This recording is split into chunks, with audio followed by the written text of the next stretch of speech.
सल्लल्लाहु अलैहि वसल्लम के विसाल ज़ाहिरी के अय्याम करीब आए तो हुजूर ने सुर्ख पट्टी बांधी। तेज बुखार है नबी करीम को। दो सहाबा सहारा दे के मस्जिद में लाए। नबी पाक अलैहिस्सलाम को बज़ाहर सहारा दे के लाया गया। करीम रसूल ने लोगों को जमा किया। हुजूर आज क्या होने वाला है, आज क्या कहा जाएगा, आज किस लिए मीटिंग बुलाई है। नबी करीम के कुल सहाबा जब मस्जिद में जमा हुए तो खचाखच मस्जिद भरी है। विसाल ज़ाहिरी से चंद यौम पहले की बात।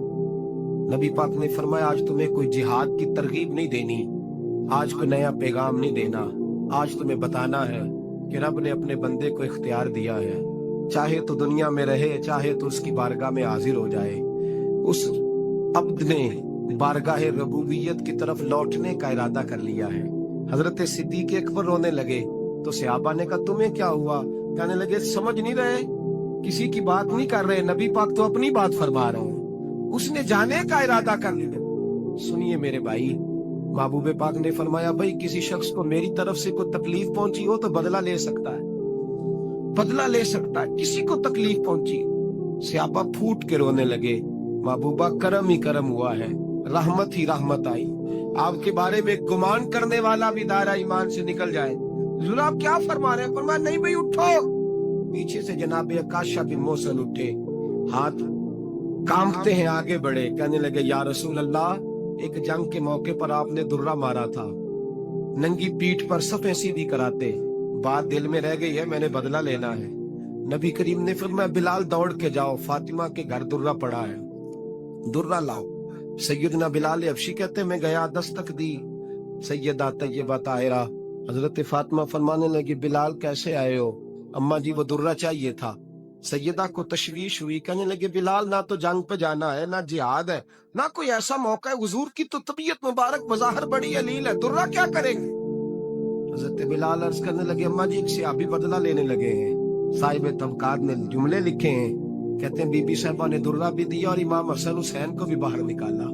फरमाने लगी अकाशा से कहना 100 दुर्रे मारे इन दो शहजादों के जिस्म पर, नबी पाक के करीब न जाए। मैंने दो बच्चे पैदा ही अपने महबूब पर कुर्बान करने के लिए किए, इनको ले जा।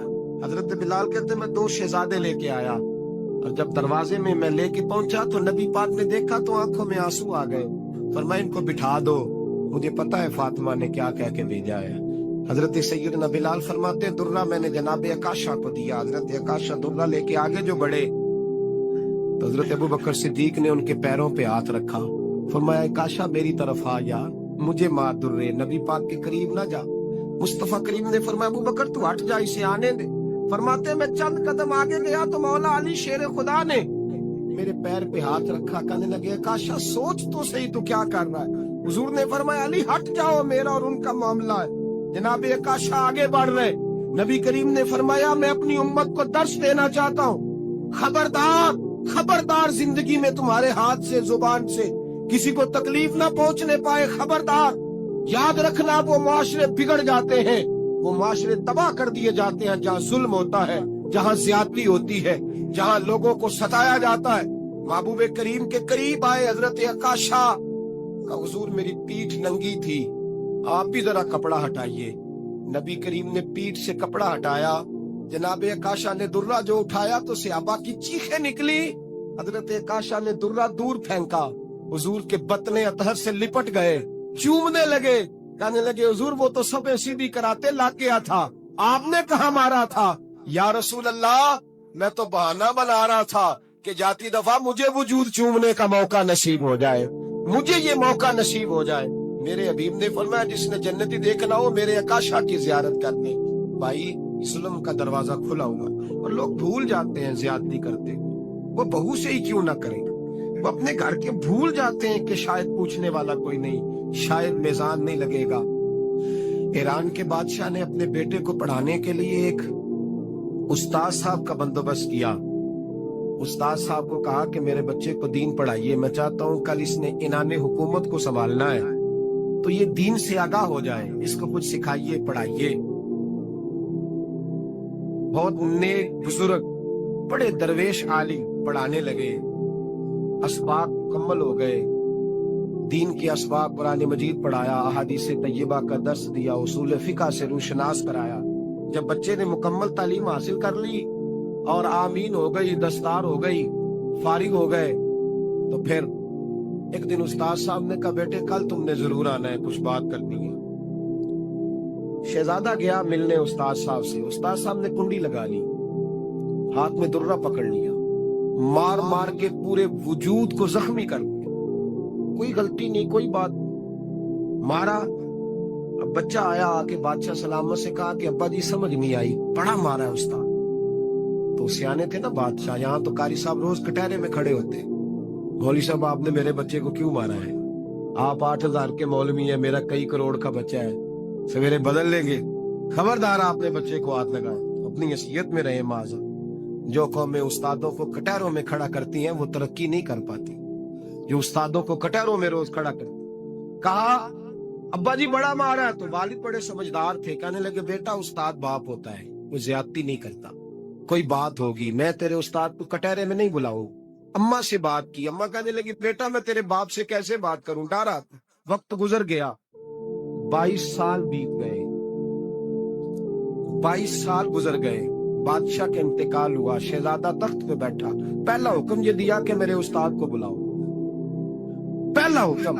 استاد جی بوڑھے ہو گئے تھے، چھڑی کے اوپر ٹیک لگا کے آئے اور بھویں سفید ہو کے جھک گئی تھیں، یوں آنکھ کھول کے بڑی مشکل سے دیکھا، کہنے لگے شہزادے حکم ہو۔ کب میں شہزادہ نہیں، اب میں بادشاہ بن گیا ہوں۔ استاد جی 22 سال بیت گئے، آپ نے مارا تھا، پر وہ درد چونکہ زیادتی کی تھی، میرا قصور کوئی نہیں تھا، تو نہ میری روح سے درد گیا ہے نہ میرے جسم سے گیا ہے، میں بے اختیار تھا، پوچھ نہیں سکتا تھا، آج با اختیار ہوا ہوں۔ سب سے پہلے پہلا حکم آپ کو دیا، بلایا ہے، بتائے کیوں مارا تھا، کیوں مجھے مارا تھا، میری زیادتی بتائے۔ تو استاد، بوڑھے استاد کی آنکھیں آنسوں سے بھر گئی، کہنے لگے بیٹے بس آج کے دن کے لیے مارا تھا، یہ جو دن آ گیا نا میری زندگی میں اس لیے مارا تھا، یہ میں چاہتا تھا میری زندگی میں وقت ہے، آج کے بس میری مراد پوری ہو گئی۔ کہا صاحب کس لیے، مجھے بھی سمجھائے۔ آپ فرمانے لگے کتنی دیر ہو گئی تجھے مار کھائے ہوئے، کتنا زمانہ بیت گیا؟ کہنے لگا 22 سال۔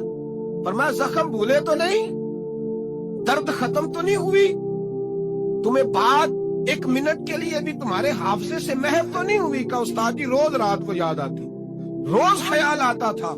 استاد کہنے لگے بھائی تو بے اختیار تھا، پوچھ نہیں سکا، 22 سال تجھے یاد رہا، مجھے پتا تھا تو ایک دن حکمران بنے گا، میں نے تجھے اس لیے مارا تھا کہ بیٹے یاد رکھنا، کسی پہ ظلم نہ کرنا، اگر تجھے 22 سال تک یاد رہا ہے تو جس پر تو ظلم کرے گا اسے بھی قیامت تک یاد رہے گا، اور یہ یاد رکھنا تو آج با اختیار ہوا تو تو نے مجھے بلا لیا ہے، قیامت کے دن غریب با اختیار ہو جائیں گے، مظلوم با اختیار ہو جائیں گے، وہ با اختیار ہوں گے، للہ الواحد القہار، رب کریم کی بارگاہ کے اندر ان کا اختیار ہوگا، اکیلے اللہ کی حکمرانی ہوگی، پھر وہ بلائیں گے بڑے بڑے کج بلا، دنیا میں جن کی پگڑیاں اونچی تھی وہ سر جھکائے کھڑے ہوں گے، دنیا میں جو ڈکٹیٹر بنتے تھے ان کی پشتیں لال ہوں گی، ان کو غدار لکھا جائے گا، قیامت تک نہیں بھولے گا۔ ظلم کرنا تو سوچ سمجھ کے کرنا، اتنا کرنا جتنا تم سہ سکتے ہو، اتنی زیادتی کرنا جتنی قیامت میں تم برداشت کر سکتے ہو۔ میرے نبی کریم صلی اللہ علیہ وسلم نے فرمایا ظلم سے بچو، یہ قیامت کے اندھیروں میں سے ایک اندھیرا ہوگا، زندگی میں زیادتی نہ کریں، اگر تھوڑی دیر کے لیے کوئی چیز برداشت کر جائیں گے تو وہ فائدہ دے جائے گی، کچھ دیر کے لیے اگر سہ جائیں گے تو نفع مل جائے گا، سہنے کی کوشش کریں لیکن زیادتی نہ کریں، نظر کو، سوچ کو، ذہن کو پاک رکھیں، اور میرے بھائی زندگی پوری ظلم سے بچیں، زیادتی سے بچیں۔ امیر المومنین حضرت جناب سیدنا عمر فاروق رضی اللہ تعالیٰ عنہ رات گھر میں تھے تو رونے لگے، بڑی دیر تک روتے رہے، والدہ اٹھی تو صاحبزادے سے کہنے لگی پتہ کرو تمہارے باپ کو کیا مسئلہ ہے۔ شہزادے آئے، کہنے لگے امیر المومنین والد گرامی کیا ہوا؟ تو حضرت عمر فاروق کہنے لگے بیٹا اپنی اماں کو بلاؤ۔ والدہ آ گئی، کیا بات ہے، کچھ طبیعت خراب ہے تو حکیم کا بندوبست کیا جائے۔ تو حضرت عمر کہنے لگے کچھ بھی نہیں، آج مسجد سے نکلا ہوں تو نبی پاک کے صحابہ میری تعریفیں کر رہے تھے۔ یہ حضرت فاروق اعظم کے وصال کے قریب کے دن ہے، تعریفیں تو حضرت یہ رونے کی بات ہے کہ خوش ہونے کی؟ آپ فرمانے لگے نہیں، سوچتا ہوں बाहर तो मैं अच्छा रहा हूं, पता नहीं घर में ही कोई ज्यादती ना हो गई हो। पता नहीं तुम्हारे साथ भी मेरे मामला ठीक थे कि नहीं। सहाबा तो तारीफ करते हैं। रो रहा हूं तुम्हारी वजह से ही ना उलझ जाऊं, बीवी ही ना कहे मेरा हक ही अदा नहीं किया। ये लफ्ज कहते कहते पहाड़ है ये शख्स, कैसरो किसरा कांपते हैं। हजरत उमर रो पड़े। बीबी से कहने लगे मुझे अल्लाह की रजा के लिए माफ नहीं कर देती। मेरे ऊपर बोझ था उम्मत का, मैं सारी रात मदीने की गलियों में फिरता था, दिन सारा मस्जिद में गुजरता था, मैं तुझे वक्त नहीं दे पाया, माफ नहीं कर देती। तो जोजा कहने लगी नहीं उमर, मैंने भी जिंदगी में अपना कोई सुख चैन नहीं देखा, कोई चाव पूरा नहीं किया, मैं कैसे माफ कर दूं, मैं नहीं माफ करती। हजरत उमर जमीन पे बैठ रोने लगे। कहने लगे चल माफ कर दे। कहने लगी एक वादा करो, कयामत के दिन रब करीम की बारगाह में मेरी सिफारिश करोगे, अल्लाह की बारगाह में अर्ज करोगे कि अल्लाह अच्छी थी, मुझे कपड़े धो के देती थी, रोटी पका के देती थी, मेरी इज्जत की मुहाफिज थी। जनाब उमर कहने लगे तेरे साथ वादा है, रब अपने फजल से उमर को जन्नत देगा तो उमर तुझे जन्नत में साथ लेकर के जाए, तेरे साथ वादा है। अरे भाई, जिनके दिलों में एहसास था कि हमसे कोई ज्यादती ना हो जाए किसी जगह, वो तो यहाँ तक मामला करते थे, यहाँ तक उनका ख्याल रहता था। अजीजों, एक तो नजर में हया पैदा करें, वालिदैन की बहुत बड़ी जिम्मेदारी है। लाखों बच्चे मर्जी की शादियां कर रहे हैं, हजारों घर उजड़ रहे हैं। ये वो वाला जहर है जो हर घर में तेजी से फैलता चला जा रहा है। पहले हम कहते थे कि बच्चा बाहर ना निकले, अब कहते हैं अल्लाह कहीं मोबाइल लेके तनहा ना बैठ जाए, कहीं तनहा ना बैठ जाए। क्या बनेगा इसका अगर ये गंदगी और ये ऐसा नशा है जो उजाड़ के रख दे। बुखारी शरीफ में हदीस है, काजी एजाज मालिकी रहमतुल्लाह अलैह ने बड़ी तफसील से लिखी है। रावी हजरत अनस बिन मालिक हैं। एक बंदा बड़ी दूर से आया नबी पाक सल्लल्लाहु अलैहि वसल्लम की जियारत के लिए, बड़ी दूर से। अरब के जो सरदार होते थे उनके बड़े नाज नखरे होते थे, वो खैर आज भी हैं। प्रोटोकॉल का माहौल आज भी, यानी वजीर साहब के आगे दो चार गाड़ियां ना हो तो उनको मजा ही नहीं आता। पुलिस वाले आगे पीछे भागे तो हालांकि उनको नहीं पता कि जो पुलिस वाले आगे पीछे भाग रहे हैं ना, ये हुकूमत बदली तो गिरफ्तार करने भी इन्होंने ही आना है। लेकिन वो बड़ा मजा आता है जब लोग गाड़ी के पीछे भागते हैं, क्या बात है।